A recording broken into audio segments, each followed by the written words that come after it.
Good morning class 12th। इससे पहली class में मैंने आषाढ़ के एक दिन के तृतीय अंक की जो पहली घटना है जिसमें कि मातुल का प्रवेश बैसाखियों के सहारे पैर को घसीटते हुए, जिसमें हमने आपसे बोला था भारतीय और पाश्चात्य संस्कृति, शहरी एवं ग्रामीण परिवेश इत्यादि के आधार पे कि पैर आगे रखता हूँ तो बैसाखी पीछे और बैसाखी आगे रखता हूँ तो पैर पीछे। इनको आप भारतीय और पाश्चात्य संस्कृति अर्थात हम आधुनिकीकरण की तरफ हावी तो हो रहे हैं, उसकी तरफ बढ़ तो रहे हैं, लेकिन हमारे विचार अभी वही पुराने हैं, जिनके कारण उन दोनों के में जो टकराहट हो रही है उसको स्पष्ट किया गया। इनके आने का उद्देश्य आपने देखा। इन्होंने बताया सम्राट का निधन हो गया है, कश्मीर में विद्रोही शक्तियां सिर उठा रही हैं और एक आहत सैनिक ने कहा है कि कालिदास ने कश्मीर छोड़ दिया। जब मल्लिका ने यह पूछा वह उज्जैनी चला गया तो कहते हैं नहीं, उसने संन्यास ले लिया। यह बात सुनते ही मल्लिका व जो फटे पुराने वस्त्र उसके कोने में पड़े हुए, वहीं पर जो उसने एक सी करके ग्रंथ बनाया था, जो कि हमने आपको कहा था कि आपने द्वितीय अंक में देखा था कि उसने सिल करके ग्रंथ बनाया था कि जब भी तुम आओगे तो मैं तुम्हें दूंगी, तुम इन पर अपनी रचना करना, जिससे कि मेरा भी तुम्हारे रचना में सहयोग रहेगा। उन्हीं को उठाकर अपने सीने से लगा लेती और कहती है नहीं, यह सत्य नहीं हो सकता। तब मातुल कहता है मैंने तुमसे कहा था कि मैं जो कहूँगा वह सत्य नहीं हो सकता, इसीलिए मैं कुछ नहीं। यह कहता हुआ वह बैसाखी पटकता हुआ चला जाता। अब आपको मल्लिका अपने जीवन की व्यथा को अकेले में प्रकट करती है। क्यों? क्योंकि वह स्वाभिमानी है और साथ ही साथ वह अपना दुख किसी और के सामने प्रकट भी नहीं करना चाहती, और दूसरी तरफ व्यक्ति उन परिस्थितियों की वजह से विवश तो हो गया है, लेकिन उन व्यवस्था को वह किस प्रकार अपने से प्रकट कर रही है यह आपको देखना है। यहाँ पर आपके पॉइंट्स हैं, पॉइंट्स के आधार पर यदि आप तैयार करिएगा तो वह अच्छा रहेगा, ताकि एग्ज़ाम में यदि आता है कि मातुल के जाने के बाद मल्लिका ने अपनी मनोदशा को किस प्रकार से प्रकट किया तो उसे आपको स्पष्ट करने में आसानी रहेगी। और यह मात्र आपका पेज नंबर 92 का जो लास्ट मल्लिका कहती है यहाँ से दूसरी घटना है, और यह घटना आपकी जा करके पेज नंबर 94 का जो सेकंड पैराग्राफ है वहीं तक आपका, यही आषाढ़ का दिन है, ये तो आपका शीर्षक में चला जाएगा। यानी मात्र आपका 2 पेज में पूरा 12.5 नंबर का क्वेश्चन आंसर स्पष्ट हो जाएगा। अब आप देखिएगा, मल्लिका नहीं, तुम काशी नहीं गए, तुमने संन्यास नहीं लिया। अर्थात क्यों? क्योंकि कहता है ना कि वह पूछती है उज्जैनी चले गए तो कहता है नहीं, वह काशी चला गया संन्यास। तो वही अपने मन को समझाने के लिए कहती है कि नहीं, तुम काशी नहीं गए, तुमने संन्यास नहीं लिया। आप पॉइंट्स देखिए, मैंने इसलिए तुमसे यहाँ से जाने के लिए नहीं कहा था। प्रथम अंक में जगदम्बा के मंदिर में जाकर जब वह समझाती है, जाने के लिए कहती है कि व्यक्ति की योग्यता उसके 1/4 अंश का निर्माण करती है, शेष पूर्ति पद और प्रतिष्ठा के द्वारा होती है। इसी संदर्भ में कह रही है कि मैंने तुमसे इस ग्राम प्रदेश से जाने के लिए इसलिए नहीं कहा था, पहली चीज़ कि तुम संन्यास ले लो, इस तात्पर्य में। सेकंड पॉइंट देखिएगा, मैंने इसलिए भी नहीं कहा था कि तुम जाकर कहीं का शासन भार संभालो।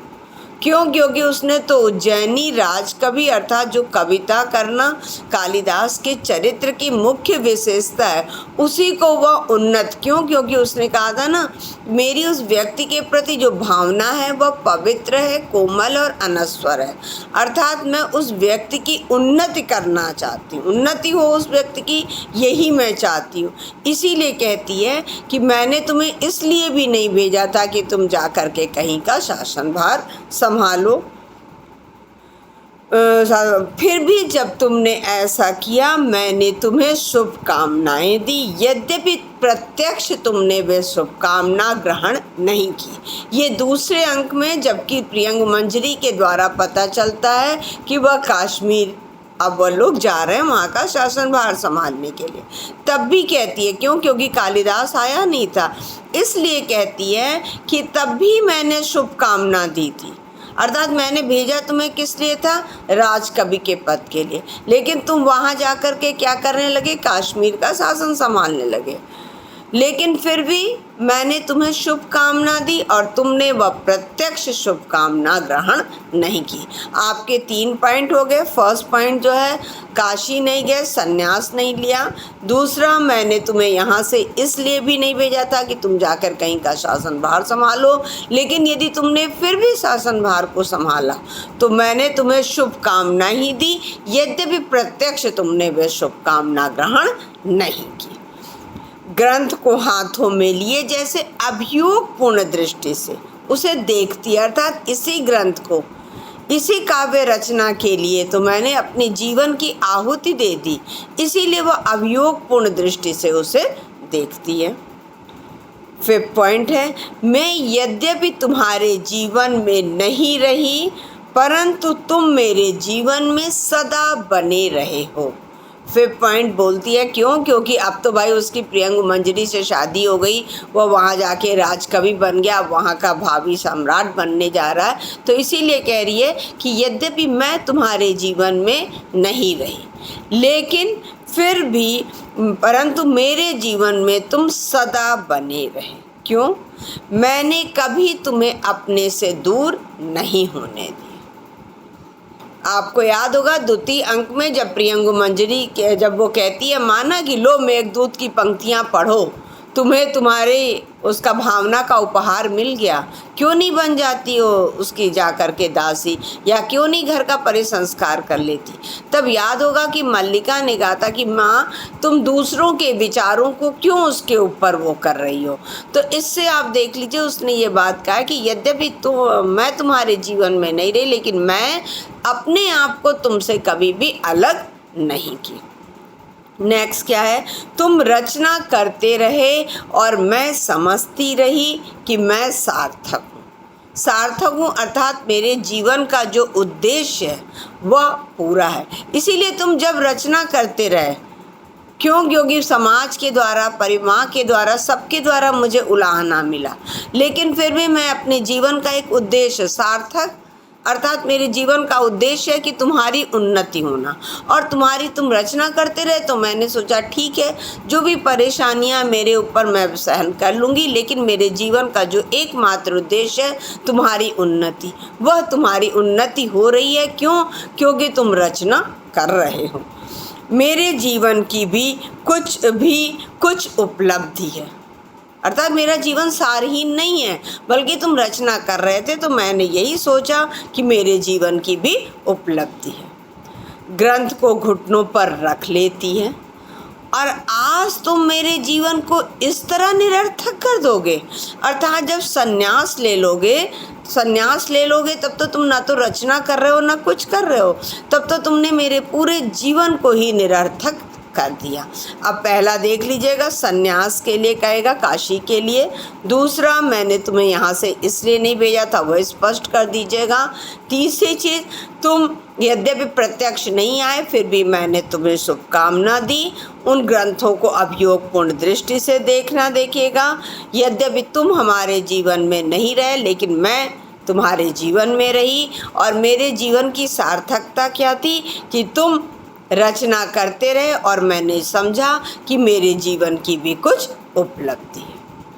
और आज तुम मेरे जीवन को इस तरह निरर्थक कर दोगे। अर्थात मातुल जो ये कह रहा है कि तुमने संन्यास ले लिया है तो तुमने तो मेरे पूरे जीवन को ही निरर्थक कर दिया। ग्रंथ को आसन पर रखकर उद्विग्न दृष्टि से उसके, उद्विग्न यानी बहुत ही बेचैनी भरी दृष्टि से उसकी ओर देखती रहती है। अब देखिए, तुम जीवन से तटस्थ हो सकते हो परंतु मैं तो अब तटस्थ नहीं हो सकती। तटस्थ माने उदासीन, अर्थात तुम अपने जीवन में जो चाहते थे वह तुम्हें नहीं मिला तो तुम जाकर के संन्यास ग्रहण कर लिए। क्यों?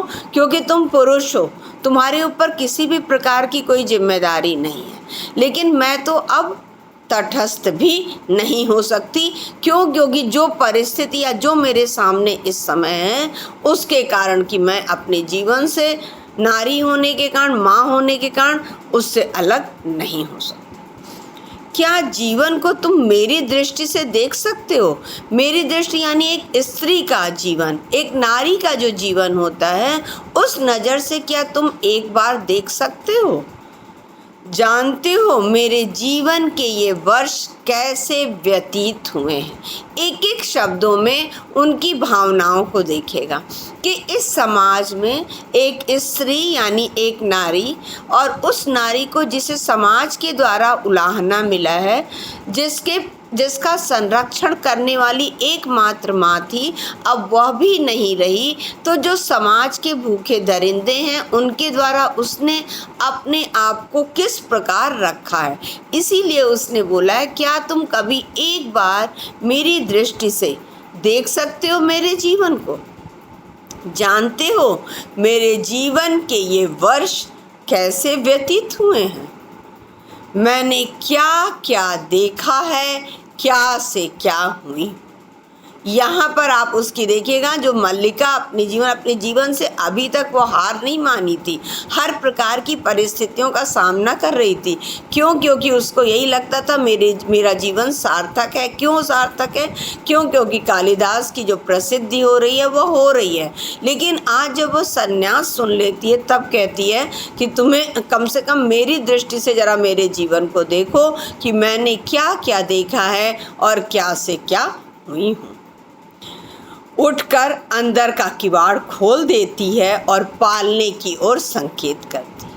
अंदर का जो कमरा था, जो कि द्वितीय अंक तक आपको दिखाया जाता था कि जब वह कमरे का दरवाज़ा खुलता था तो अंदर एक तल्प यानी सोने की चौकी बिछी हुई थी, सोने के लिए चौकी बिछी हुई थी। लेकिन आज वहाँ पर एक टूटा हुआ पालना रखा हुआ है। और याद होगा कि जब मातुल प्रवेश किया था और मल्लिका बुलाया था तब वह बाहर निकलते वक्त उस किवाड़ को बंद कर दी थी। क्यों? क्योंकि अपने जीवन, अपने कष्ट को वह किसी के सामने प्रकट नहीं करना चाहती थी। लेकिन आज जब वह अकेली है तब वह किवाड़ खोल देती है और पालने की ओर संकेत करती है। इस जीव को देखते हो? जीव यानी उस बच्चे को देखते हो? पहचान सकते हो? यह मल्लिका है जो धीरे धीरे बड़ी हो रही है और माँ के स्थान पर अब मैं उसकी देखभाल करती हूँ। यही पीढ़ी अंतराल है। इसी कारण इनका नाटक सफल नाटक है। क्यों?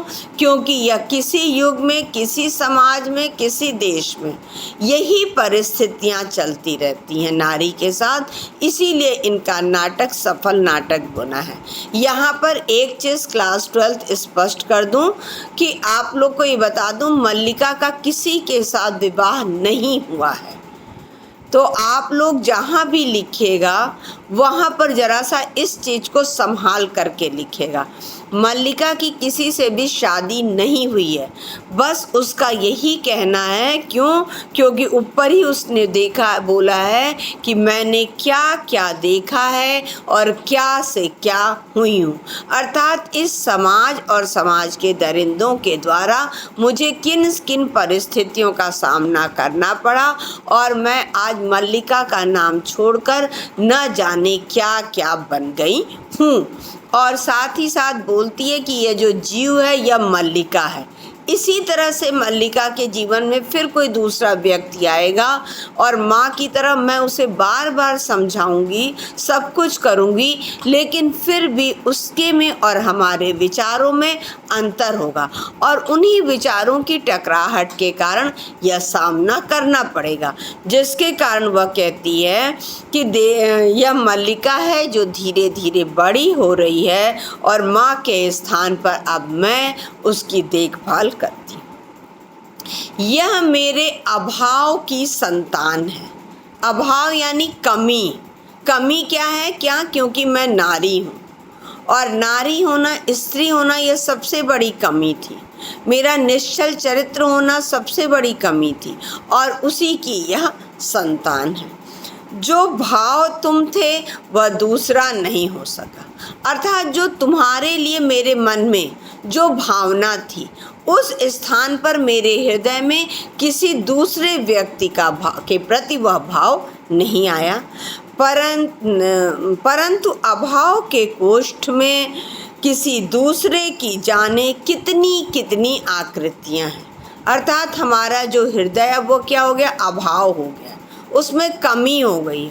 उस अभाव के कोष्ठ अर्थात जो मेरी सबसे बड़ी कमी है कि मैं नारी हूँ, उस नारी के कोष्ठ में न जाने कितनी कितनी आकृतियाँ हैं।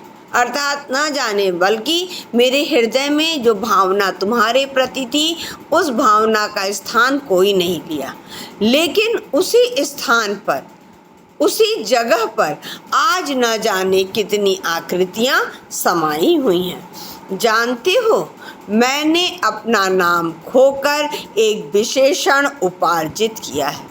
अपना नाम खोकर अर्थात अब मैं मल्लिका के नाम से नहीं जानी जाती, बल्कि एक विशेष नाम। विशेष नाम क्या हुआ है? क्योंकि मैं क्या से क्या हुई हूँ, क्या क्या देखा है, तो उसी लिए उसने बोला कि अब मैंने अपना नाम मल्लिका खो दिया है, बल्कि अब तो मैंने एक विशेषण ही उपार्जित यानी मेरे नाम के साथ जोड़ दिया गया है। और अब मैं अपनी दृष्टि में नाम नहीं, केवल विशेषण।